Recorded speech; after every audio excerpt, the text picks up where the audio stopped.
ఏకపక్ష నాయకుడిగా ఎన్నికైన చంద్రబాబును చూసేందుకు మదనపల్లికి చెందిన ఓ మహిళ చంద్రబాబు కాన్వాయ్ వెంట పరుగులు తీసింది.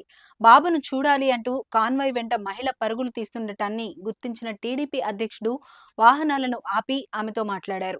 కూటమి ఎమ్మెల్యేల సమావేశానికి వచ్చిన చంద్రబాబు నాయుడిని చూసేందుకు ప్రజలు పెద్ద ఎత్తున రోడ్ల మీదకు వచ్చారు. పార్టీ కార్యకర్తలు, అభిమానులు దారి పొడవునా స్వాగతం పలికారు. కన్వెన్షన్లో కూటమి సమావేశం అనంతరం ఉండవల్లి ప్రయాణమైన చంద్రబాబును చూసేందుకు మదనపల్లికి చెందిన ఓ మహిళ కాన్వాయ్ వెంట పరుగులు పెట్టింది.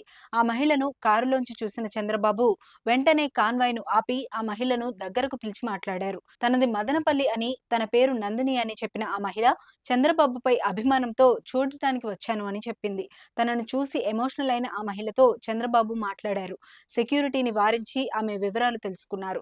మా కష్టం ఫలించి మా కోరిక మేరకు మీరు సీఎం అయ్యారు సార్, ఒక్కసారి మీ కాళ్ళు మొక్కుతాను అంటూ ఆ మహిళ అనగా చంద్రబాబు సున్నితంగా వారించారు. ఆమెను ఆప్యాయంగా పలకరించి ఆమెతో ఫోటో దిగారు.